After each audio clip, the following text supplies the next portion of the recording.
아멘. 할렐루야. 아멘. 네. 우리 중고등부 친구들을 보면 항상 저는 마음이 설렙니다. 저 때를 생각하면 참 기분도 좋고 이 정서적으로 또 이제 심리적으로 많이 이제 풍성한 때다 보니까 또 이제 부끄러움을 많이 타는 시기이다 보니까 남들이 내 목소리를 들을까봐 부끄러워서 목소리를 크게 못 내는 것 같습니다. 그래서 모든 소리가 묻힐 정도로 내 목소리를 못 알아볼 정도의 수준에서 가장 좋은 화음을 만들어서 하나님 앞에 찬양을 드린 것 같습니다. 여러분 우리 교회 중고등부가 특별히 우리 자녀들이 정말 이 세대의 하나님의 사람들로 정말 하나님께서 준비하시고 하나님께서 크게 쓰시는 사람들로 자라날 수 있도록 많은 기도해 주시기 부탁드립니다. 여러분 오늘 우리가 본문 말씀을 통해서 살펴볼 오늘 설교의 제목은 제자의 조건입니다.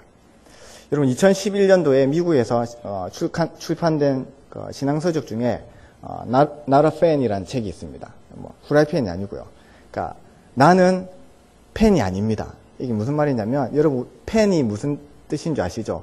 우리가 어떤 애호가 어떤 연예인이나 아니면 스포츠나 아니면 어떤 이제 장기든지 어떤 것에 열렬히 지지하는 사람들. 우리가 흔히 보통 많이 이제 팬하면 이야기하는 게 스포츠 팬입니다. 그러니까 야구 구단. 저도 예전에 롯데 팬이긴 했지만 어떤 것을 정말 열렬하게 좋아하고 지지할 때에 우리가 팬이라는 단어를 사용합니다. 특히 요즘 10대들은 이 팬들이 그냥 팬이 아니고 우리 흔히 말하는 사생팬. 여러분 혹시 들어보셨습니까? 사생팬이 뭐지?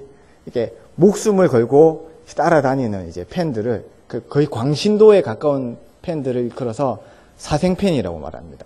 요즘은 사생팬 말고도 오덕후라는 말도 쓰거든요. 이게 무슨 말이냐면 그러니까 일본어로 우리가 오타쿠라는 단어가 있는데 이거를 우리나라 말로 조금 부드럽게 표현해서 오덕후, 다른 말로 덕후 이렇게 사용하기도 합니다. 뭔가를 열렬히 좋아하고 거기에 빠져 있는 사람들을 일컬을 때 보통 팬이라는 단어 아니면 오덕후 이렇게 사용하기도 하는데요. 오늘 우리가 읽은 이 본문에는 팬하고는 전혀 상관없는 다른 단어가 나옵니다. 뭐냐면 바로 제자입니다. 제가 앞서도 언급했듯이 이 Not a Fan이라는 이 책이 한글로도 우리나라 말로도 번역이 됐는데 우리나라 말로 번역된 책의 제목이 팬입니까? 제자입니까? 라는 제목입니다. 이 책의 저자가 말하고자 하는 의미가 바로 이겁니다. 당신은 예수님의 팬입니까? 아니면 예수님의 제자입니까? 이 제목을 가지고 그 저자가 하고 싶은 말은 팬의 자리에 머물러 있지 말고 제자의 자리로 나오라는 겁니다. 예수님을 그냥 따르지 말고 제자의 삶으로서 예수님을 따라오라는 겁니다. 여러분 제자가 무엇입니까? 제자라는 것은 스승의 가르침을 그대로 받아들이고 그 가르침을 따라서 자기의 삶을 바꾸고 좀 더 고귀한 삶으로 나가기 위해서 노력하는 사람이 제자입니다. 팬하고 제자는 완전히 수준 차이가 다릅니다. 팬은 그냥 자기가 좋아하다가도 그에 대한 반응이 자기가 원하지 않으면 그냥 돌아서면 끝입니다. 그런데 제자는 그렇지 않습니다. 자기의 삶을 걸고 자기 인생을 고민하면서 그 스승의 가르침이 진리고 그 가르침이 내 삶을 걸 만큼 확실하다는 그 확신이 설 때에 그 스승 밑에 제자로 들어가게 된다는 겁니다. 오늘 우리가 본문을 통해서 살펴보는 것은 예수님께서 우리를 제자로 부르시는데 그냥 제자로 부르시지 않는다는 겁니다. 여러분 예수님이 공생애를 시작하시면서 수많은 사람들이 예수님을 따라다녔습니다. 우리가 복음서를 통해서도 살펴보지만 예수님이 가는 곳마다 사람들이 모여들었고 예수님을 따라다니기 시작했습니다. 여러분 이 당시에 예수님은 유대 지역에서 그리고 갈릴리 지역에서 가장 핫한 인물이었습니다. 말 그대로 말하자면 뉴스 메이커였고 모든 사람의 이목이 집중되어 있는 사람이 바로 이 예수님이었습니다. 그래서 여러분 예수님이 행하시는 그 기적을 보고 예수님이 가르치신 그 가르침을 듣고 싶어서 많은 사람들이 모여들었습니다. 그렇게 예수님이 가시는 곳곳마다 많은 사람들이 따라다녔는데 문제는 이 사람들이 예수님을 따라다니긴 했지만 그게 전부였다는 겁니다. 그들은 예수님이 행하시는 기적을 보았고 예수님의 가르치심을 듣고 그에 감격하고 환호했지만 그들의 삶이 변하지는 않았다는 겁니다. 그저 예수님을 따라다녔다는 겁니다. 그 대표적인 경우가 무엇이냐면 요한복음 6장에 보면 예수님께서 오병이의 기적 사건 이후에 자기를 따라다니는 무리들을 향하여서 너희가 나를 따라다닌 이유가 내 제자가 되고 싶어서도 아니고 믿음이 있어서도 아니고 뭐 때문이라고 말합니까? 너희가 먹고 배부르기 때문이라고 말합니다. 쉽게 말하면 자기의 욕구를 채우기 위해서 자기의 세상적인 그 욕구를 채우기 위해서 예수님을 따르고 있다는 겁니다. 나는 변화되고 싶진 않고 예수님을 통해서 내 삶에 주어지는 유익은 받고 싶다. 이것이 그 당시 예수님을 따라다니던 대부분의 무리들의 생각이었다는 것입니다. 그들을 향하여서 예수님께서 오늘 본문에 보면 처음에 시작하면서 예수님께서 길을 가시다가 자기를 따른 무리를 향해서 돌아서서 딱 하시는 말씀이 제자에 대한 이야기를 하십니다. 제자의 조건에 대해서. 근데 여러분 특별히 오늘 본문을 보면 3번에 걸쳐서 뭐뭐 하지 아니하면 능히 내 제자가 되지 못하고 라는 표현이 3번에 걸쳐서 나옵니다. 이걸 여러분 긍정적인 표현으로 바꿔서 해석을 하면 내 제자가 되려면 이래야 된다. 내 제자는 이런 사람이어야 한다라는 의미로 해석할 수가 있다는 것입니다. 그렇다면 여러분 예수님께서 오늘 예수님을 따르는 제자가 되기 위해서 요구되는 것이 무엇인지에 대해서 3가지를 걸쳐서 우리가 살펴보기를 소원합니다. 첫 번째 26절에 보면 예수님께서 자기를 따른 무리를 향하여서 이렇게 말씀하십니다. 물은 내게 오는 자가 자기 부모와 처자와 형제와 자매와 더욱이 자기 목숨까지 미워하지 아니하면 능히 내 제자가 되지 못하고 라고 말씀하고 있습니다. 문자적으로 해석하자면 예수님의 제자가 되려면 나는 가족도 미워해야 되고 아내도 미워해야 되고 자식도 미워해야 되고 그리고 형제도 미워해야 된다는 겁니다. 다르게 말하면 나는 부모님에게 불효자가 되어야 되고 아내에게 나쁜 남편이 되어야 되고 자녀에게 나쁜 아버지가 되어야 되고 형제들에게 나쁜 형제가 되어야 된다는 겁니다. 나쁜 남자, 여러분 한때 대세였던 나쁜 남자가 되어야지 예수님의 제자가 될 수 있다는 겁니다. 근데 여러분 가족을 미워한다. 여러분 가족을 미워하는 게 가능할까요? 물론 부부싸움 하다 보면 미운 감정이 생길 수도 있습니다. 자녀가 말을 안 들으면 미우는 생각이 들 수도 있습니다. 밤에 잠 안 자고 빽빽 울면 가끔씩 미워질 때가 있습니다. 근데 여러분 그런 순간적으로 일어나는 그런 감정이 아니라 가족을 아니면 형제를 자식을 미워할 수 있을까요? 여러분 사람에게 있어서 이 가족은 정말 중요합니다. 왜냐하면 사람은 누구나가 안정감을 누리려고 합니다. 근데 이 안정감을 어디서 누릴 수 있냐면 심리학에서 보면 소속감을 통해서 유대감을 통해서 안정감을 사람들이 누리게 된다라고 말합니다. 내가 어디에 소속되어 있으면 사람들이 그 소속감으로 인해서 안정감을 누리게 된다는 겁니다. 특별히 여러분 가족은 더 특별합니다. 언제나 내 편이 되어주고 언제나 자신을 응원해주기 때문에 가족만큼 소중한 공동체가 없습니다. 근데 여러분 이 소중한 공동체를 미워할 수 있을 것 같습니까? 미워할 수 없죠. 여러분 가족의 소중함은 남자들은 군대를 가면 가족의 소중함, 부모의 소중함을 알게 됩니다.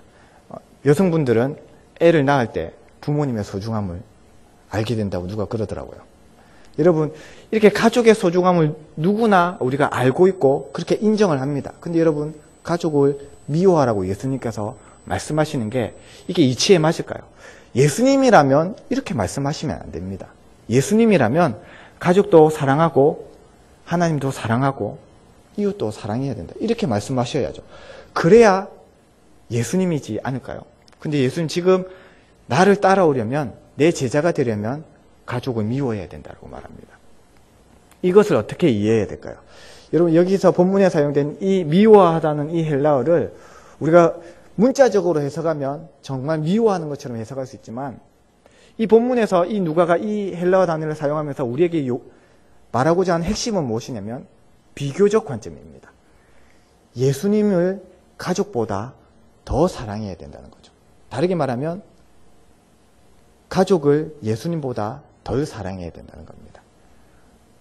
우리가 어떤 문제를 놓고 어떤 선택의 문제를 놓고 우리가 고민할 때에 그것이 만약에 가족과 관련된 문제일 때에 하나님을 향한 기준, 하나님 나라의 가치관이 가족보다 우선되어야 된다는 것입니다. 단적인 예를 들자면 우리가 가족들과 오붓한 시간을 보내고 싶어하는 것이 우리의 마음입니다. 하지만 하나님께서 나에게 주신 거룩한 부담감들, 나에게 주신 기도의 부담감들, 나에게 주신 전도의 부담감, 나에게 주신 섬김의 부담감이 있다면 그 부담감의 무게가 내 삶을 차지하고 있는 가족의 무게보다 더 커야 한다는 겁니다. 가족과 함께 있고 싶지만 하나님께서 나에게 기도의 자리를 부르신다면 그 가족과의 그 마음을 내려놓고 기도의 자리로 나와야 된다는 것입니다. 여러분, 이것이 쉽게 느껴질 수도 있지만 때로는 참 쉽지 않습니다. 연세가 드시고 아니면 특히 젊은이들은, 특히 10대들은 부모님과 함께 있는 시간을 별로 소중하게 여기지 않기 때문에 어떻게 보면 가족을 미워하는 것에 대해서, 가족을 중요하게 생각하지 않는 것에 대해서 아무런 느낌이 없을 수도 있습니다. 근데 여러분, 정말 가족이 끈끈하게 연결되어 있고 서로 사랑하는 가족이라면, 정말 가정이 화목한 가정이라면 예수님의 말씀에 순종하기 위해서 가족의 그런 필요들이나 가족의 그런 요구들을 뿌리치고 하나님의 말씀에 순종하는 것은 그리 쉬운 일은 아닙니다.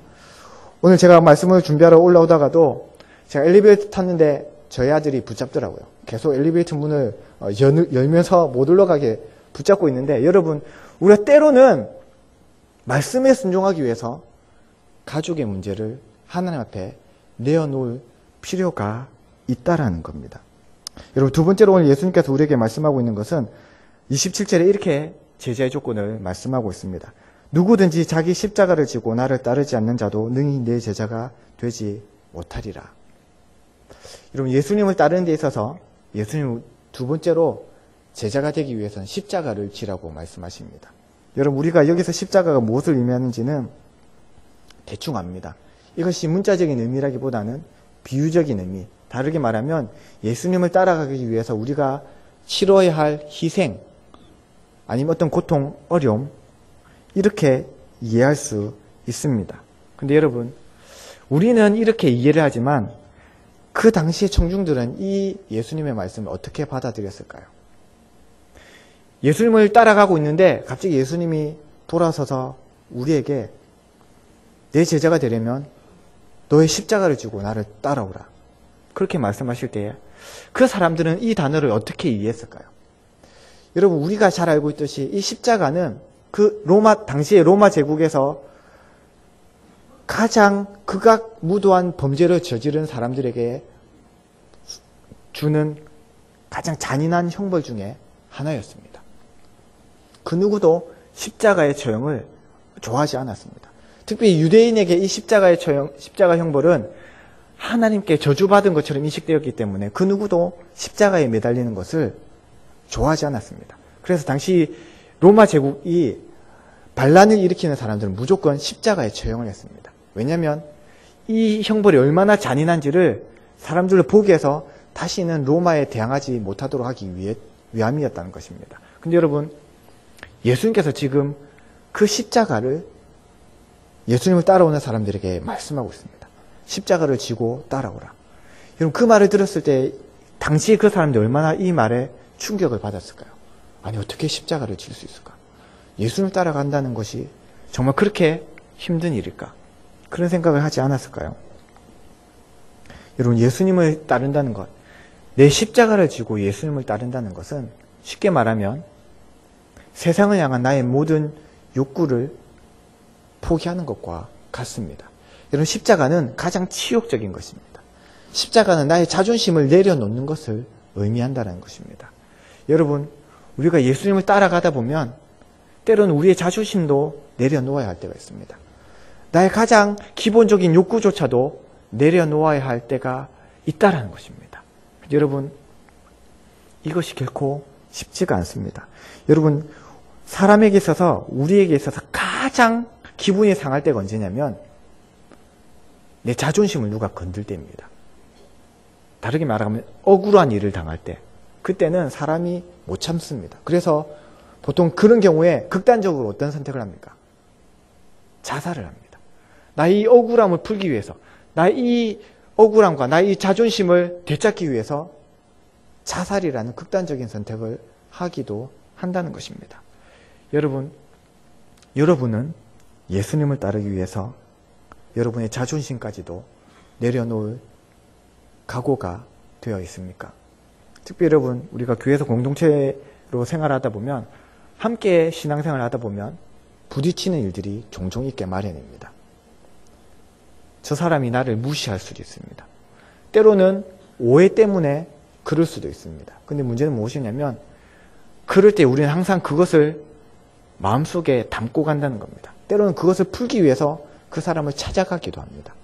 왜냐하면 억울한 일을 당하고는 결코 못 참는 성격이 우리에게 있기 때문이라는 겁니다. 나의 자존심이 있기 때문이라는 것입니다. 근데 여러분, 예수님 오늘 우리에게 분명히 말씀하십니다. 너의 그 자존심도 내려놓아라는 것입니다. 내가 인정받고 싶은 것도 내려놓으라는 겁니다. 억울함을 풀고 싶은 생각도 내려놓고 예수님께 맡기라는 것입니다. 근데 여러분, 왜 예수님께서 예수님을 따르는 무리들에게 제자의 조건을, 그것도 아주 가벼운 조건도 아닙니다. 쉬운 조건도 아닙니다. 정말 그렇게 어려운 조건들을 제시할까요? 어떻게 보면 예수님 입장에서 제자가 많아지는 것은 좋은 의미일 수 있습니다. 왜냐하면 세력이 늘어나고 자기의 파워가 세지면 자기 말 한마디에 세상을 바꿀 수도 있습니다. 여러분, 왜 사람들이 명예를, 권력을 가지려고 할까요? 자기 말 한마디에 많은 사람들이 영향력을 받고 내 말 한마디에 어떻게 보면 많은 사람들이 변화될 수 있기 때문입니다. 세상이 변화될 수도 있기 때문입니다. 나를 따르는 사람이 많으면 나의 영향력이 커지면 커질수록 나의 힘이 내가 원하는 것을 좀 더 쉽게 이룰 수 있다는 겁니다. 근데 예수님은 어떻게 보면 아무도 내 제자가 되길 원치 않는다, 그런 의미로 오늘 제자의 조건을 말씀하시는 것처럼 보입니다. 그러면서 여러분, 이어지는 28절 이하에 두 가지 비유를 드시는데요. 두 가지 비유가 무엇이냐면 망대를 건축하는 것과 전쟁을 하는 것, 준비하는 것을 비유로 드시면서 제자로 예수님을 따라가는 것이 그냥 우리 생각에 나는 예수님의 제자가 되고 싶습니다, 나는 예수님의 제자입니다, 그렇게 말로만 한다고 해서 제자가 될 수 없다라고 우리에게 말씀하는 것입니다. 예수님의 제자가 되고 싶다면 좀 더 진지하게 한번 고민해 보라는 겁니다. 내가 예수님의 제자가 되면 내가 포기해야 될 것이 무엇인지, 내가 치러야 할 희생이 무엇인지, 내가 감당해야 될 그 고난의 몫이 무엇인지를 한번 진지하게 고민해 보고, 그래도 내가 따라가겠다라는 그런 결단이 서면 그때 예수님을 따라와도 늦지 않다는 겁니다. 그래서 예수님께서 오늘 우리가 읽은 본문에 이 두 가지 비유를 드시면서 쉽게 생각하지 말고, 쉽게 결정하지 말고 좀 더 진지해지라는 겁니다. 여러분, 우리는 예수님을 따를 때 얼마나 진지하게 예수님의 말씀에 나아갑니까? 여러분, 예수님께서 특별히 오늘 본문의 마지막으로 33절에 예수님의 제자가 되는 조건은 세 번째를 말씀하시는데요. 그 세 번째 조건이 무엇이냐면, 너 중에 누구든지 자기의 모든 소유를 버리지 아니하면 능히 내 제자가 되지 못하리라고 말씀하십니다. 여러분, 하필은 왜 세 번째 조건을 소유에 대한 걸로 예수님께서 말씀하셨을까요? 여러분, 소유는, 재물은 우리에게 아주 강력한 유혹으로 다가옵니다. 그래서 예수님은 마태복음 6장 24절에 하나님과 재물을 비교하면서 뭐라고 말씀하시냐면 너희가 재물과 하나님을 겸하여 섬길 수 없다라고 말씀하십니다. 그만큼 재물의 유혹이 강력하기 때문에 그 유혹을 뿌리치기가 힘들다라는 겁니다. 여러분, 소유에 대한 예수님의 가르침의 가장 강력한 것이 무엇이냐면 예수님을 찾아온 부자 청년에 대한 이야기입니다. 여러분, 그 이야기를 우리가 잘 알고 있듯이 부자 청년이 예수님께 찾아와서 어떻게 하면 영생을 얻을 수 있습니까? 라고 질문을 합니다. 근데 여러분, 예수님께서 그 청년에게 처음에는 율법을 지키라고 말합니다. 근데 여러분, 이 사람이 저는 율법을 이때까지 한 번도 어긴 적이 없습니다. 정말 잘 지켰습니다. 그래도 뭔가 부족합니까? 물을 때에 예수님께서 마지막으로 한 가지 그에게 제시한 것이 무엇이냐면 네 모든 소유를 팔아서 가난한 자들에게 주고 와서 나를 좇으라고 말씀하십니다. 여러분, 예수님께서 이 청년에게 그 모든 소유를 팔라고 말씀하십니다. 4분의 1도 아니고 절반도 아니고 모두를 팔라는 것입니다. 만약 이 사람이 가진 것이 별로 없었다면 아무런 고민하지 않고 예 대답하고 예수님을 따라왔을지도 모릅니다. 근데 이 사람이 재물이 너무 많았다는 것입니다. 너무 많은 소유가 이 사람으로 하여금 예수님을 따라가는데 방해물이 되었다는 것입니다. 여러분은 어느 정도까지 예수님 앞에 헌신할 수 있습니까? 나의 시간을 드리고 나의 재능을 드리고 나의 열정을 들여서 예수님을 섬기는 것 정말 귀하고 소중합니다. 근데 여러분, 만약에 예수님께서 나에게 물질로 섬기라고 한다면 그 물질의 금액이 100만 원, 여러분 100만 원이면 별로 고민 안 할 수도 있습니다. 100만 원쯤이야. 몇 달 조금만 힘들게 고생하면 100만 원 헌금할 수 있으니까. 근데 여러분, 만약에 예수님께서 여러분이 기도하는 중에 마음속에 감동을 주시는데 너의 집을 팔아서 선교를 위해서 헌신해라. 너의 집을 팔아서 그 재산을 선교를 위해 바치고 너도 선교사로 나가라. 그렇게 만약에 마음에 감동을 주시면 여러분 어떻게 하실 것 같습니까? 먼저 이것이 하나님이 주신 음성일까 고민하겠죠. 이게 하나님이 주신 음성일까? 아니면 마귀가 주는 마음일까? 그것부터 고민할 겁니다. 만약 금액이 100만 원이면 주님 100만 원 생각을 하겠죠. 그런데 재산의 전부라면 정말 이게 하나님의 음성이 맞을까? 라고 고민할 겁니다. 저만 그럴까요? 저만 그렇습니까? 저는 한번 이런 고민을 해본 적이 있습니다. 만약에 예수님께서 저에게 제 가진 전 재산, 제 재산 목록 1호인 이 차를 팔아서 선교사님에게 헌금을 드리라 이러면 나는 어떻게 할까? 문득 그런 생각이 든 적이 있습니다. 근데 여러분, 고민을 하긴 했지만 주님 드려야죠. 근데 주님 그럼 뭐 타고 다닐까요? 그 다음 질문이 주님 그럼 저는 뭘 타고 다닐까요? 이 질문이 먼저 나오더라고요. 여러분, 만약 하나님께서 여러분에게 여러분의 소유에 대한 헌신을 요구하신다면 여러분 어디까지 순종하실 수 있습니까?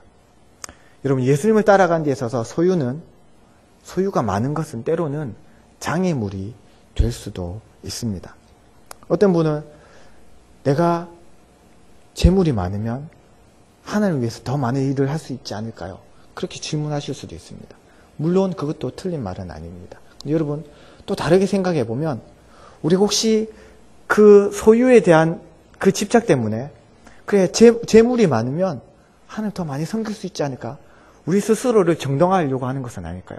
우리의 욕심을 정당화하려고 그렇게 핑계대고 있는 것은 아닐까요? 어쩌면 여러분 소유가 많으면 예수님을 따라가는데 방해물이 될 수 있습니다. 예수님의 그 보폭을 맞추기가 힘들 수도 있습니다. 예수님이 가고자 하는 그 길을 우리가 따라가는데 장애물이 될 수도 있다는 것입니다. 사랑하는 성도 여러분, 하나님께서 우리에게 주신 재물 귀하고 소중하게 사용해야 합니다. 근데 여러분, 때로는 이것이 우리에게 예수님을 따라가는데 방해물이 되어서는 결코 안 된다는 것입니다. 여러분, 말씀을 정리하려고 합니다. 근데 말씀을 정리하기 전에 한 가지 우리가 질문을 더 했으면 좋겠는데요. 여러분, 예수님께서 왜 우리에게 제자로 부르고 계실까요? 왜 나를 따르라고 부르고 계실까요? 한 사람이라도 더 많으면 예수님이 일하는데 편리해서 그럴까요? 예수님을 따르는 사람이 많으면, 예수님의 제자가 많으면 예수님이 일하기에 수월하기 때문에, 그래서 예수님께서 나를 따르라 그렇게 요청하고 계실까요? 저는 그렇지 않다고 생각합니다. 여러분, 예수님께서 우리를 부르신 목적은 딱 하나입니다. 무엇이냐면 우리를 부르신 그 부르심의 길이 생명의 길이기 때문입니다. 여러분, 예수님께서 나를 따르라고 말씀하실 때 그 의미의 다른 의미는 무엇이냐면 우리는 지금 예수님이 아니라 다른 무언가를 따르고 있다는 것입니다. 우리는 무엇을 따르고 있었습니까? 예수님을 따르기 전에 우리는 과연 무엇을 따르고 있었습니까? 에베소서 2장 2절에 보면 사도 바울은 우리에게 이렇게 말씀합니다. 우리가 이전에는 이 세상의 풍조를 따르고 공중 권세 잡은 자를 따라서 육신의 소욕을 따라 살아왔다고 말합니다. 여러분, 그 결국이 무엇입니까? 우리가 진노의 자녀였다고 말합니다. 멸망의 길로 가고 있는데 악한 영들을 따라서 세상의 풍조를 따라서 멸망의 길로 달려가고 있는데 예수님께서 지금 우리를 향해서 그 길을 돌아서서 나를 따르라. 길이요 진리요 생명 되신 그 예수님께로 나오라고 지금 우리에게 요청하고 있다는 것입니다. 여러분, 예수님을 따르는 것이 쉽지는 않습니다. 우리가 치러야 할 희생이 많을 수도 있습니다. 근데 여러분, 우리의 그 결국이 예수님을 따라가는 그 마지막이 무엇입니까? 생명이라는 것입니다. 구원이라는 것입니다. 영생의 멸류관이 우리에게 준비되어져 있다는 것입니다. 그렇다면 여러분, 우리는 예수님을 따라가는데 방해가 되는 모든 것을 제거해야 됩니다. 모든 것을 제거하기 위해서 우리는 노력해야 됩니다. 근데 여러분, 이 모든 것을 제거하기 위해서 우리에게 필요한 한 가지가 있는데 그것이 무엇이냐면 하나님께서 내 삶을 책임져 주신다는 믿음이 있어야 한다는 것입니다. 하나님께서 내 삶을 책임져 주신다는 믿음이 있어야 합니다. 그 믿음이 없으면 결코 우리는 예수님보다 가족을 더 사랑하게 됩니다. 여러분, 이 믿음이 없으면 우리는 예수님보다 나 자신을 더 사랑하게 됩니다. 이 믿음이 없으면 우리는 예수님보다 재물을 더 사랑하게 됩니다. 하나님께서 내 인생을 책임져 주시고 나를 생명의 길로, 구원의 길로 인도하신다는 그 믿음을 가질 때 우리는 제자의 길로, 제자된 삶으로 나아갈 수 있다라는 것입니다. 사랑하는 성도 여러분, 제자가 되기를 소원하십니까? 그냥 예수님을 따라가는 자가 아니라 정말 예수님의 가르침을 내 삶의 유일한 기준으로 삼고 예수님의 그 부르심의 길이 생명의 길이고 구원의 길이고 영광된 길임을 믿고 따라가기를 원하십니까? 그렇다면 여러분, 이 시간에 주님을 향한 주님의 말씀에 대한 믿음을 회복하시기를 주님의 이름으로 소원합니다. 아멘.